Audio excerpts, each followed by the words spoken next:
It's the final.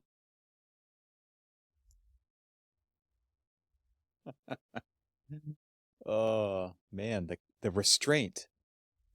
Shown incredible restraint. What, for finishing the rest of that? Yeah, yeah, exactly.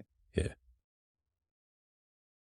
Although now I have the old In your stuck in the head. stuck in my head, so I'm going to need to, after this, play something else to get it in Do my some head. cleansing.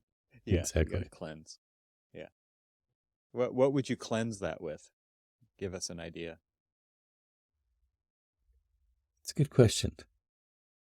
I think today, you know what? I'll pick something that you would appreciate. I'll go with No Hard Okay. Feelings. Oh, nice. Yeah, that'll do it. Yeah. The Abbott Brothers. Yeah. Yeah, It's always a good one. that's a deep song. All right, all right. Let's not dwell there. We often on our road trips play what we call music roulette. You know, each person takes a turn picking a song. Most of the time, I usually pull that out, and everybody's always just like, we were playing, and we had a guest. One of my daughter's friends were in the car, and so she wanted to play along as well. And so my daughter's like, "Oh, I know what he's gonna pick," and so I like went like in the absolute opposite direction. It pulled out some ska, and then like probably about 5-6 words into the song, I realized that that was probably one of the most inappropriate songs I could have picked. And, Dude. Yeah. It was, So she used reverse psychology on you to pick something else, and you were immediately so, ashamed of the song that you picked. absolutely. And she was shocked. So it didn't really Abs- work in her favor anyway. Absolutely. Let me just say, yeah, you should never play certain bands that, regardless of like if you've vetted that person or not, you should just play them, and like in public when you have other people who may or may not have sensitive ears, or Could have some safe for the car playlists already figured out ahead of time. Yeah. Well, it's kind of interesting because a lot of times what we'll do is we'll play off of each other. Somebody will like do this and like, oh, I'm going to one up you and I'm going to do this. And then somebody else is like, oh yeah, well, try this one out. Yeah. Then we go like try to go deep obscure and deep cuts and all these other things. It builds a good musical vocabulary doing it that way. It really does, actually. And I am constantly impressed with the musical range that my children have. Now, I'll say that I at least started. Yeah. I will say that it all started off of my playlists, and then they just grew from there. And I've learned a lot from them.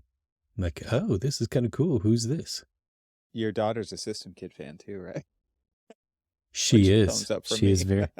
She's very much a System Kid fan. And in fact, I actually showed her. I was telling you that I belong to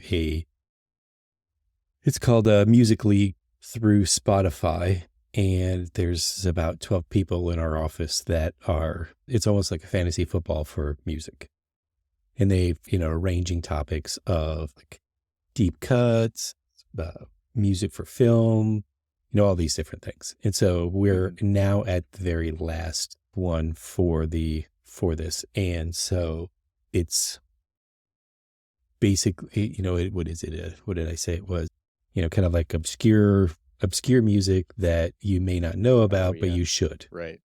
And of course, my daughter immediately says, "Oh, you've got to play System Kid." Like, you're right, I do. Everyone should know about System Kid. Yeah, all you listeners out there who don't know about System Kid, you got to look it up. Yes. Yeah. And tell us, if you don't know, tell us why System Kid is important to this podcast. There you go. Homework for everyone. We'll say no more at this point. Exactly. But yeah, so, and now I've been trying to pull out, I was like, okay, so now I know one. What are the other ones going to be? I do think that Any ideas? Yeah, I've got at least one. At least one is going to be Tally Hall. Okay, I don't know that and one. If you don't know Tally Hall, Tally Hall is have you ever heard of Rob Cantor? Yes. So Rob Cantor was one of the 4 singers in Tally Hall. And Tally Hall was a college band started with Rob Cantor and a couple of other guys that he went to school with at University of Michigan. And kind of cool, takes its name after a strip mall in Michigan, not too far from where we live. And then their most popular, or I think they only really had like 2, maybe 3 albums.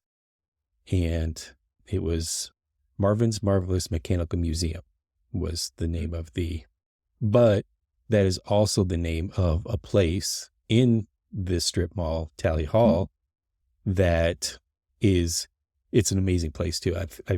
I will try to see if somehow we can share some photos of it. If not, we'll put a link in the show notes and let everybody go and look at it. It's basically, it's an arcade. It's got like old arcade games from like way back in the turn of the century, like 18th to 19th century, the early coin ops like Zoltar and stuff like that. But then they've got like these like really obscure ones, and then just, like the ones that you would know. And it's a fun time out. And I think one time I was playing something that was giving out tickets, and I hit like the biggest jackpot that they gave out, and I think it spit out like 35,000 tickets. Oh my gosh. And so the kids were what like, do you do with that? Well, I started like, let the kids obviously pick what they wanted. And then I was like giving them to like random kids in the store and be like, here, take them, here, take them. They're like, really? What was like the best thing that they had that you could buy with tickets in the little glass case? To be quite honest with you, the kids, all they did is they went after the candy. It's just like, look, I've got like free candy, free sugar rush. Exactly. It's just like, look, I got a whole package of, what is it, like Smarties. You're like, I probably spent more money with the Smarties than, or with, playing the game than it would be to like go out and buy a industrial size package of Smarties. That's how it works. Yeah. That's exactly how it works. Yeah. Last time we talked, you said you had a question for me. What was that? Oh, so, we were talking, we've been talking about like our summer trips. You talked a little bit about your summer trip, and we both actually often go on these kind of like random trips.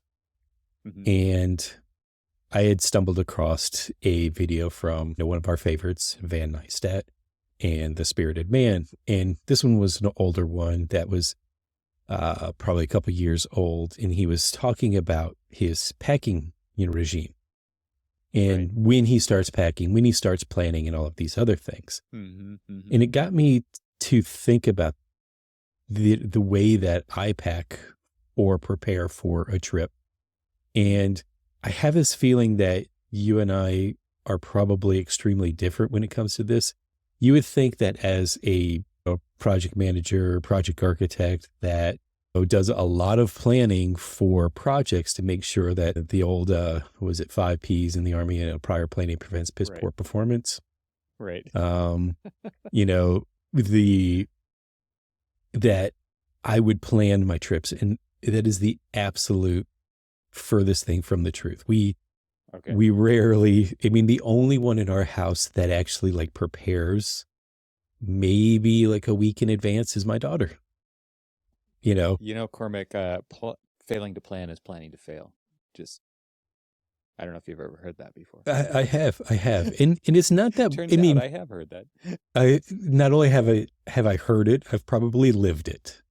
And I've been on a bunch of different adventures, like with work and everything else. And sometimes I'm always, so like my wife's a overpacker. She'll like bring out a suitcase and she'll say, okay, I've got my stuff. And I'll look at it and it's like a big suitcase. And I'm like, we're going for 2 days, right?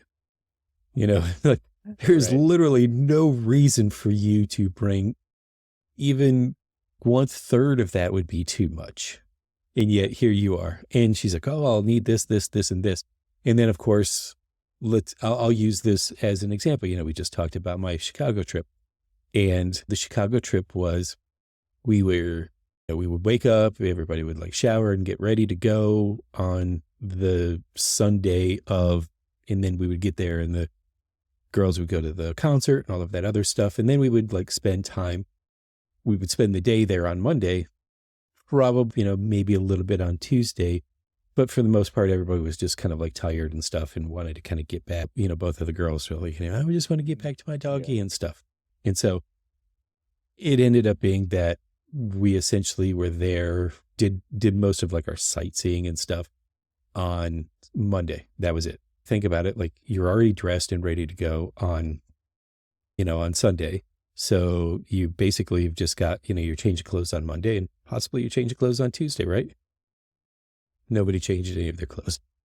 Like, what? I mean, other than, they showered and stuff. But I mean, it was just like, there was no reason for everybody to, like, I had to go out and it would have been easier for four people, two of them children, to just have maybe like 2 duffel bags. Here's like clean clothes, here's like your toiletries, boom, that's it. And then all 4 of us could easily have put all of our stuff in 1 duffel bag. Now, every one of them had suitcases. How much stuff did you actually go through in any of your suitcases? Yeah, I've done that where I've just forced a certain spatial limitation on everyone by saying, you 2 share this suitcase, you share this suitcase. Mm-hmm. Jesse and I, we share a suitcase, and that's it. That's all you get, like between the 2 of you, because then you get to take turns carrying it, helping out, but everyone doesn't have to carry it. It doesn't take up exponential amounts of space when you're getting from here to there and keep extra things to keep track of and all that kind of stuff. It's just becomes a nightmare.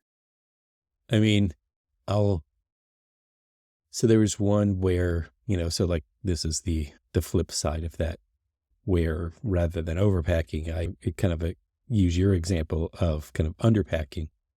There was something that in this video from Van Neistat that, again, we'll put a link in the show notes, but he had said something about, he had gone on a trip and it was a reasonably long trip and he had just packed clothes that he was wearing and a Swiss Army knife.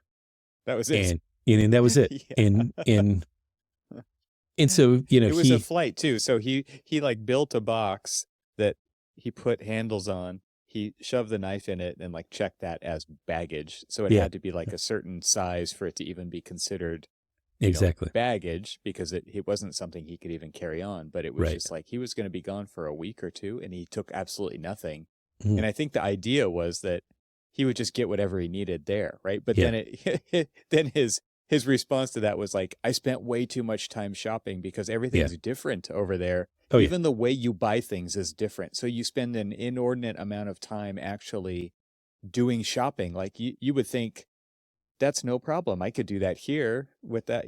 I would just go to the store and get exactly what I need. I know which store I need to go to, but he was in another country and it was a completely different experience. Yeah. It took up way too much time. And it was like, that was a stupid idea. Exactly. And so I did try one of that on one of my trips to Saudi, and it was the one where we went to Alula, and we were actually intending, most of it was site survey. And the site surveying is literally 7 days in the desert, 1 day travel, 1 day to traveling, or actually 2 days traveling to the desert, and then 7 days in the desert. 1 day we met with the client, kind of had a dinner, and then, 2 days travel out. And, I mean, with the way that you had to kind of like travel this particular route, because there's no direct flights into Saudi Arabia. So we would typically go from Dulles to Frankfurt to some Doha to Riyadh, and then Riyadh basically to the other side of the country. And so, there's a lot of walking around, a lot of so I basically said, all right, I'm literally going to bring a duffel bag. And then the only other bag that I'm going to bring is my camera bag, because I'm kind of going there to be the documentary kind of person. I'm going to, photograph and all of that other stuff. So I had 2 camera bodies, a bunch of lenses and all that other stuff. And it was just like this, and it's literally sitting like on the floor next to me. So So I kind of keep glancing over at it. Just a kind of like a little harness backpack type, like lower back backpack type camera bag. And that was it. That's all I did. And so what I ended up doing was I packed enough undergarments for the trip. But other than that, it was 2 pair of pants, 3 shirts, t-shirts, and socks. And I ended up washing everything every night. I would like wash all my stuff and, hang it up. I would say, okay, this is, and so basically I would like rotate the clothes that I was like wearing all the time just by doing that. Because most of the time, I mean, it's just like, I'm not there dressing to impress somebody. I don't need a suit. I'm not going to be in meetings and stuff. I'm going to be in the desert. I am going to be hiking. Right. No one is going to really care how foul I smell because they smell just as foul. Oh, I can imagine. I can totally imagine that. So, although that was also the trip that we had the luxury of being able to have our own Toyota Land Cruisers and be able to drive in and out of the desert, pretty much any and every time we wanted to. So, or sit in the air conditioning and stuff. So there was no real foulness. I'm only an overpacker when it comes to equipment. I feel like yes, you are. Whenever I go on a trip, I take you've been there with me in New York and various AIA conference locations where I have like a full on camera bag with me with multiple lenses. And I've actually stopped doing that because I just got tired of that. If I do take a camera, like a real legitimate camera, I will just take 1 or 2 lenses now, but that's it. I'm not going to take all the possible stuff anymore. I think that I actually did bring my camera bag when I last saw you in San Francisco, but I don't think I ever used it. I don't think I carried it around. Yeah, I think I got to, like in Chicago, I didn't bring it. I just used my iPhone. I didn't bring it then to Chicago, and I didn't bring it to San Francisco. I just brought my phone because the phones have gotten so good. Oh, yeah. Now, I will say definitely the last few AIA conventions, you've seriously overpacked, but it wasn't by choice. It was. Yeah, I was going to I did. You did. It wasn't me. But it definitely wasn't by choice. It's because, we have a bunch of stuff to outfit a booth with. Right? Exactly. So you had a bunch of stuff, and your actual stuff for you was small and just a backpack. Just a backpack. Right. But yeah. So okay, so what's the question? So with that, what's the question? All right, so we got that. Oh, neither one of us really are big fans of overpacking, regardless of how much our family loves to overpack. Bring way too much stuff. I even look at camping trips. I'm like, do we really need all of this stuff? I mean, this is a lot of stuff, and I don't know why we're bringing all of this because. Will I be taking it out of? I take it out of the truck so that it's not in the truck, but it's never used. Like half of it's a tent, an air mattress, and a sleeping bag. That's usually what everybody needs. And Van has this concept of perfect packing, right? Which is you use everything that you packed. That would be considered a perfectly packed trip. Yeah. Right. And, and I don't know if I've ever perfectly packed for a trip either because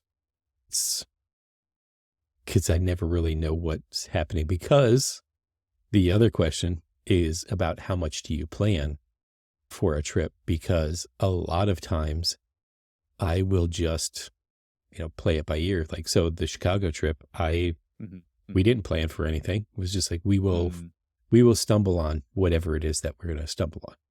Okay, I have 2 minds about this, and so I've done different things, but I think one of the things that Van states, and I think you said it earlier, was, or maybe you did or maybe you didn't, I know you said this to me when you sent me the video, which was this kind of crazy idea that the day that you know about the trip, you begin packing. Yeah. So that could be years in advance, potentially, and for him, it was about again, we'll link to this episode of his in the comment or for the show notes, but he was planning for this trip to Mexico, and in order to get to Mexico, I mean, the idea was to drive from Southern California all the way down Central America, and he was going to drive his Land Cruiser that needed an engine to be replaced Mhm. before he even embarked on that trip. And so that's where he kind of used that as an example of how he begins his packing or his planning the day he knows about that he's going to be going on a trip. Even if he doesn't know the date when the trip is going to Right. happen, Right. he knows he's going there. He knows that that's the plan, and he begins to figure it out immediately. Yeah. I am not like that because I don't think my trips are that grand. But at the same time, I do start making a list in my reminders app for Mhm. that specific trip of things that, so that as they come to my mind, which they come at random, uncontrollable times, when all of a sudden it doesn't matter what I'm doing. I could be meditating, I could be wee-whacking, I could be driving. It doesn't matter what Yeah. I'm doing. It's like this thing is coming, this trip is coming, and you're going to need to take this thing. And I have to have a place to store that information because if I don't store that piece of information right then, I will lose it. It will be gone. And then I will be racking my brain at some point later. What was that thing that I absolutely had to bring on this trip? And that's happened as well if I don't have a place to write down. So I just started a new list. So like I have a list going already for the next trip that I'm going on, and it will just include usually gear and stuff that I don't want to forget to take. And it usually is location dependent, and that's why I make a list, because it's not the same as the list for the last trip. It's just not going to be the same. So where I'll go a little bit different, of course, as I commonly am with you, is the family got in the car. Now, we had all brought, our driver's license, which is the enhanced driver's license, so that if by some chance we decide we wanted to like cross the border into Canada, that we have that opportunity. We'll get in the car a lot. It will say, all right, north, south, east, west. Where are we going? Oh, no, we'll just say north, south, east, west. Be like, let's go west. That's cool. And then we'll just start driving there in whatever it is that we find. So we started driving. It's like, all right, we can start driving. And we were planning on just disappearing for 2 days, just going in and exploring. So everybody brought at least a change of clothes, and we brought the dog along. So Freddie had his food and stuff. We probably did more packing for Freddie than we did for anybody else. Oh, and modern dog life is just absolutely insane. Exactly. And so we were prepped for whatever we could potentially do. Sure. And so, yes, we did end up going to Canada, because as we were driving, I asked him, I'm like, what do you Somebody said north. Well, no. Well, actually, it's east for us. You're in some weird place. Yeah, Canada's exactly. east. I can't believe there is. You're north of parts of Canada. That's just crazy. Well, like that Journey song where they're talking about living in South Detroit. South Detroit is Windsor, Ontario. Yeah, I'm just not so unfamiliar with that part of the country. It's there not is even a concept to me. It's interesting because where we live, like Canada is either east of us or south of us, or both. Sorry, it's both. It is south of us and east of us. And the closer that I get, there's a word for that. It's southeast. Exactly. No, but it is east and south. Like if I were to drive south to Detroit, from you have to where go I east live first before you go south, is what you're saying. No, if I'm going to Canada, I have to drive south first, and then I can drive east. Okay. Or I can drive north and then east. And then south again. So like where I'm at, actually, there's a lake in between us. And it's not, right. It is technically part of the Great Lakes. It's Lake St. Clair. And we just need to drive in opposite direction. So around it. Yeah. So we decided, what the heck? We started driving. So we've got some things, we could just explore in Michigan. We used to do these trips. It's just like, hey, New York City is only 4 hours away. You want to drive to New York City? And they're like, oh yeah, sure. This was when we were still living in DC. And so I was just like, hey, that Chicago's 4 hours away from us, or Toronto's 4 hours away. And they're just like, well, we've never been to Toronto before. We've been to Chicago a couple of times, but we've never been to Canada or never been to Toronto. We're like, all right, Toronto it is. And so we drove north and then drove east. And when we got to the border, the border guard, the Canadian border guard was just like, how long are you going to be in Canada? Or it's like, what is your business? We're just, out exploring around. We have no plan. We're just. Oh, so it was he was like, what brings you to Canada today? And we were just, we're just out exploring. He's like, how long are you guys going to be here? And we were like, probably about 2 days. And he's like, do you have a destination? I was like, yeah, we're driving to Toronto. And then he was just like, well, do you have a hotel? I'm like, nope. He's like, how long has this trip been planned? And I like pulled up my arm, looking at my non-existent watch. I'm like, about 10 minutes ago. And he's like, really? People do that? Yeah, people, I think that is funny how these people do this concept. Yeah, these people do it. And yes, I'm pointing at myself. These people do it a lot. That was literally like, we would just, it's like the music roulette that I was telling you about. It's just like, pick a song, pick a place. Let's start driving towards it. Yeah, I mean, we've talked a little bit about this before too. It's like, what's the next word that's coming out of your mouth? You have no idea what it is. You don't know the next thing you're going to think about, and yet something shows up. It's the same with this. I don't think it's any different, and yet that is a very foreign concept to us, I think, in general. I've done something similar but different in that when we go somewhere, there's a lot of things that we want to do, but we don't plan it all out itinerary style. Right. And it's just like the day comes, where are we going to go today? And it's not like the cardinal directions, like what you're saying, although I like that a lot. I might steal that for our next trip. But should. The idea is like where we definitely want to hit these things. So which one are we going to go do today? And that to me is kind of that game of chance that you end up playing. Yeah. And then there's the road that you use to get to that thing, right? Which is it a major thoroughfare or is it the back road version of that? And I know you've talked about that as well, where it's like you intentionally take the back road because you're going to see things that most people never see, never experience. It's a slower pace. You actually see more.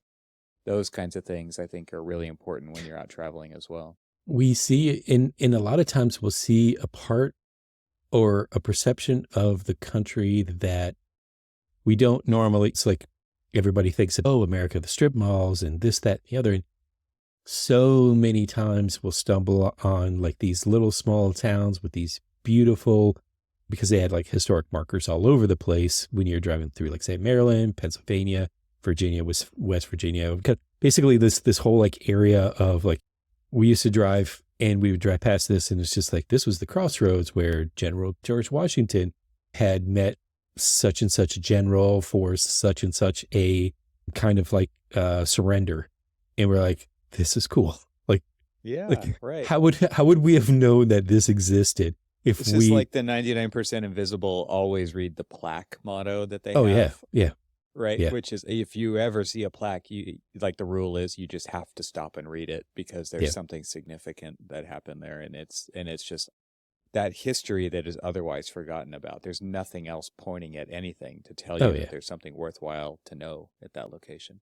Well, it's just like everybody looked at me again very foreignly when you remember, what was it, the 2019 AIA convention. I bring my recently graduated oldest son with me, and here we are, and they're just like, I would have brought my kids too, or something like that. And it's just like, well, we sort of have a plan here. It's like, he just graduated, and he's here with me because we flew across the country.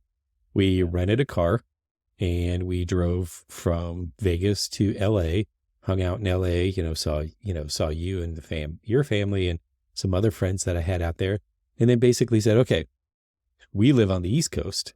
We're now on the West Coast. Let's turn the truck around, point it the other direction, and let's just drive.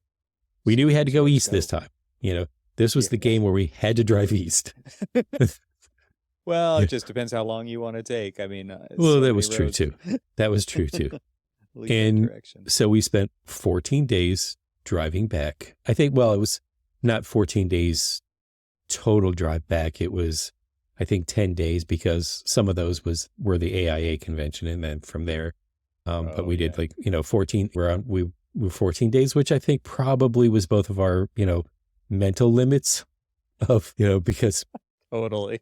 Oh man, I've hit those before. Yeah, exactly. Because not every, so what was this? Okay. So I don't think it was you, but somebody had turned me on to basically looking up Atlas Obscura.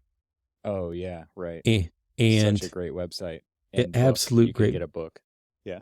So the website, I love the website. It's extraordinarily interactive.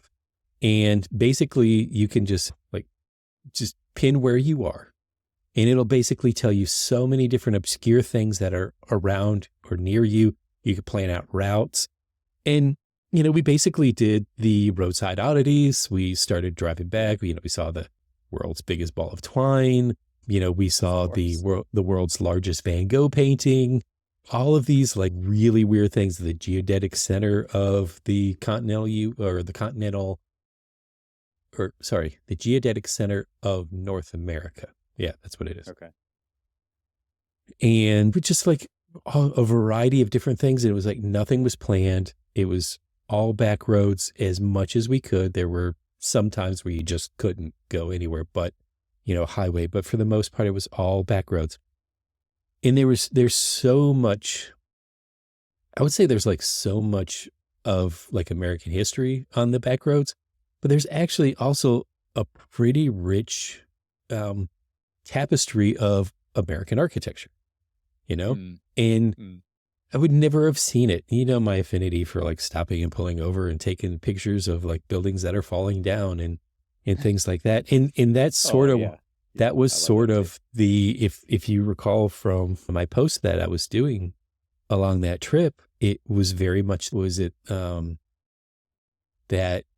off of Route 66, there was that abandoned water park. Right. Right outside of Barstow. Yeah, exactly. And we sat and we kind of hung out there until we were sort of run off, which is another thing is we were run off by a couple of junkies who were. Guard. Oh, no. Yeah. A couple of junkies. Not security, a couple of junkies. And, yeah. Yeah. Of course, I don't want my son to be in kind of some precarious situation, but no, in a way, weird things like that were, that's what makes it an adventure. It enriches the story, right? It's just totally. I never planned. I was talking to somebody and it's just there's so many things that go wrong on the trip and everything else. And I'm do they really go wrong? Or if it's just this was just something that you didn't plan. And so it's just another part that enriches the story when you're telling it. It's just I didn't plan on telling a story that, that was, a bunch of junkies running us off from some abandoned water park, but it's part of the story. Yeah. When it actually comes to packing, I don't pack until we're really close. And my wife is the latest packer of them all. She packs after the time at which we were supposed to have left. And that's what my wife does. She hates it so much. She wants to avoid it so much. She will literally place any other non-priority thing in front of packing to put it off until it's just too late. And then she feels rushed, right? I get this response from her. It's you're rushing me. And it's well, we were already supposed to. And so now I've learned okay, we aren't leaving at that time. That is a time at which she will begin to pack, and then we'll leave whenever we leave. But when it actually comes to putting things into a space that is a car or the back of a car or a trailer or whatever, she is a master packer, even better than I am. I thought I was good. She's way better. And so it's and what's kind of cool, I guess, that I've learned to accept is just let her do it because she is so damn good at it. So I try to do it to save time because I know that her thing is going to have to be the last thing that goes in. And so I'm working on it. And then she'll get out there and she'll want to actually repack the whole thing as well because she can do it better than I can. Mine is the opposite, where everybody just brings the bags out and sets them by the truck and just, Dad, you're going to be picky. If you can take care of this, please, that'd be great. Well, I mean, it's not that they're, being lazy or anything. It's just they know that I'm pretty picky. You're particular about it. So I have let them pack and they'll like pack it up and they'll fill the whole back up. And that, fine, everything fits, right? Except for I have some weird quirk, I guess we can call it, that I use my mirrors. I don't use like backup cameras and stuff like that. Oh, yeah. And you do have a modern fancy car, but yeah, like getting used to that whole backup camera thing, that was hard for our generation. Isn't it? I don't like things blocking my rear view mirror. I need to see everything. And so they'll just like pack everything all the way up to the roof. I gave this up a long time ago because we always have too many things that go all the way up to the roof. There's no way that I can ever get it to where I can see out the roof. I've mastered the luggage Jenga.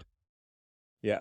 luggage Tetris. That's a better way of explaining it. Well, it is kind of Jenga, right? Because when you need to get something out, unless you are so good at actually packing things in the right order so that the thing that you need next is on the top. Because, I mean, how often does that? I don't think people are. Yeah.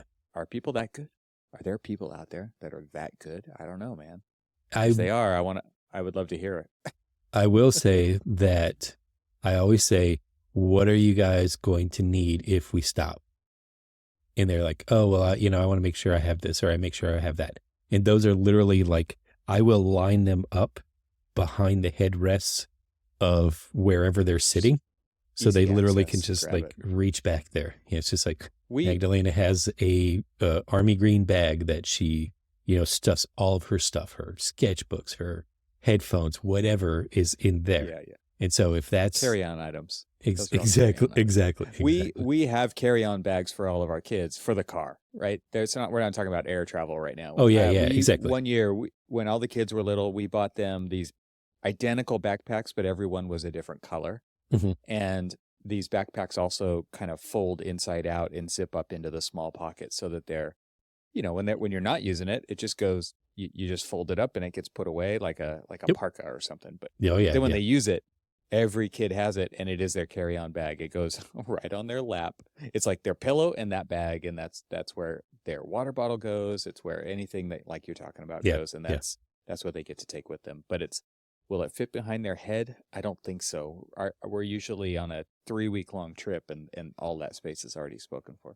So obviously being in the Army, I learned how from basically day one of basic training, I learned how to pack tightly. And so I learned how to master roll everything. Roll your shirts, roll your socks, roll your pants, roll everything. And you literally can reduce, like say if you volume. have like it's about volume, right? Exactly. And I feel like that over the years has been the most successful thing that I've been able to pass along to them. That's how it starts, which is the roll, the tight, the compressed, the least amount of volume.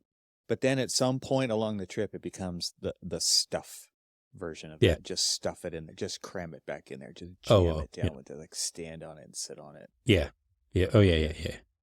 There was this, I don't know if you've ever seen, well, I mean, now I'm sure they're much smaller, more dense and stuff, but the sleeping bag that I had in the Army was this big, massive down sleeping bag that weighed an obscene amount of poundage, as well as it was huge. And probably about the second year I was in, they came up with a sleeping bag cincher that like cinched it down. And we thought that was like the greatest thing in the world. Like straps on the outside of it? You basically, it was you almost like strap like a burrito. And then you just start pulling on the straps and it slowly but surely compresses it down. And we thought that was the greatest thing since sliced bread. It was, phenomenal. And so that's sort of how I think about packing is like, how can you take this big stuff and just reduce it down to a little small thing so that it makes it easier? Through the act of compression. The act of compression. I think the only thing that doesn't get compressed is my camera gear. And a bag of chips. Right? And a bag of chips. Yeah. Yeah, that's true too. Nobody Yeah. likes that. Nobody likes those crumbs. Bag of No, crumbs. gotta. Oh, that's why we switched to Pringles. I need a rigid container. Exactly. For You, these if we're and not they going to need to just switch. nest. So yeah, it's like the most dense chip per square inch that you can possibly have without a bunch of extra space. Yeah, Exactly. good idea. Exactly. Can't put But- those things in my body, man. You're just killing yourself. I mean, Can't you gotta food. go. You gotta go some way, somehow. It might as well be with some sour cream and onion Pringles. The goal is to be alive for as long as possible, Cormac. Wait, who said that? I just said that. Oh man, Says the man who dangles off the side of rocks. yeah, it's called living, my friend. Livin. Oh, good chat. That was fun. Thank you for coming along this journey in our summer road trip series of Archispeak. Yeah. All right. Next time we will speak about something else summer related because we're on a summer vacation, not vacation, trip. I don't know. What's the right word to say? What's the way to say that? We're on a kick. We're on a summer kick. Oh, Yeah. I think I sort of mentioned this to you on the last episode, but I have actually planned our next trip, or at least the destination of the trip. Yeah. Okay. I don't know if I should tell you or tell you later. Maybe a cliffhanger here.